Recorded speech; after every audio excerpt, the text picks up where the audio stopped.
Selamat pagi semuanya. Apa kabar pagi hari ini? Ibu harap kalian baik-baik saja ya. Alhamdulillah.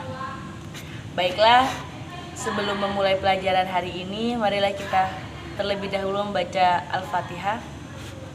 Doa dimulai. Selesai. Seperti biasa ya, sebelum kita memulai mata pelajaran, Ibu absen dulu. Aqua hadir Bu. Teh gelas hadir Bu. Alhamdulillah, semua hadir ya. Baiklah, hari ini kita akan belajar tentang teori ekonomi mikro dan teori ekonomi makro. Nah, saat ini Ibu sudah ada teori ekonomi mikro dan ekonomi makro. Ibu akan kasih ya. Sudah dapat semua kan lembarannya? Sudah? Alhamdulillah sudah Bu, sudah dapat. Baiklah, sekarang silakan buka LKS-nya ya. Di halaman 22, di situ ada tentang teori ekonomi mikro dan makro. Coba lihat. Baiklah, Ibu akan membahas tentang teori ekonomi mikro sama mikro. Cara tentang ilmu ekonomi memang tidak ada habisnya, karena ilmu ekonomi itu sangat dekat dengan kehidupan kita sehari-hari. Contohnya seperti manajemen, keuangan, pasar, dan lain sebagainya. Nah, ada dua tahap yang menarik di saat ini yang kita bahas, yaitu ada teori mikro sama teori ekonomi makro. Teori ekonomi mikro adalah secara garis besar yaitu kecil, dan ekonomi makro secara garis besar yaitu besar. Nah, sebelum kita mempelajari tentang ekonomi mikro dan makro, alangkah baiknya kita harus mengetahui ekonomi apa sih? Apa sih ekonomi itu?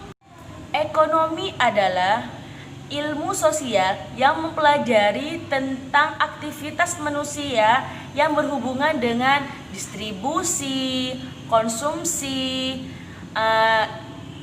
produksi, barang dan jasa. Saat ini kita akan membahas tentang teori ekonomi mikro. Apa sih ekonomi mikro itu? Ekonomi mikro adalah ekonomi kecil, yaitu ilmu yang mempelajari cara individual dan keseluruhan ekonomi. Hal ini akan bisa berarti suatu konsumen, suatu produksi, satu perusahaan, dan satu keluarga itu juga bisa gitu. Nah, jadi dia cuman meruang lingkup kecil gitu, kayak satu perusahaan itu kan meruang satu lingkup kecil gitu kan. Garis besarnya ekonomi mikro itu adalah kecil gitu, tidak menyeluruh. Jadi contohnya ekonomi mikro itu adalah kayak menghitung penawaran, menghitung laba rugi perusahaan, menghitung biaya, menghitung permintaan dan sebagainya.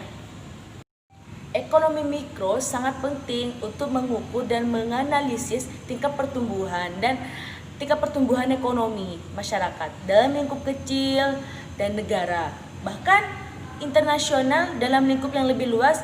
Ini adalah ekonomi mikro gitu. Dimana kita tahu perbedaannya dengan ekonomi makro, jadi kita harus mengetahui Dimana kita tahu perbedaannya dengan ekonomi makro, jadi kita harus mengetahui deh apa sih ekonomi makro. Kan sebelumnya kita sudah mempelajari tentang ekonomi mikro. Nah, saat ini kita harus tahu ekonomi makro itu apa gitu. Ekonomi makro adalah sebuah kegiatan yang dibentuk secara menyeluruh, yang dimana termasuk dalam pendapatan nasional, pertumbuhan ekonomi, inflasi, terus dan selanjutnya. Menyebutkan contoh ekonomi makro itu kayak menghitung pertumbuhan pertumbuhan ekonomi, menghitung tingkat pengangguran, melihat persamaan kerja, menghitung deflasi dan inflasi dan sebagainya. Udah jelas perbedaan ekonomi mikro dan makro itu sudah jelas banget gitu. Sedangkan kalau contohnya ekonomi mikro aja yang kecil itu kita hanya bisa kayak satu perusahaan, satu keluarga tuh, kayak hitung penawaran gitu, menghitung laba rugi gitu. Sedangkan kalau ekonomi makro sendiri itu kayak menghitung pertumbuhan ekonomi, menghitung tingkat pengangguran kayak gitu. Jadinya kan sudah besar banget lah antara contoh ekonomi mikro sama ekonomi makro. Nah, di sini juga kita bisa lihat perbedaan yang pertama yaitu ada di aspek analisis.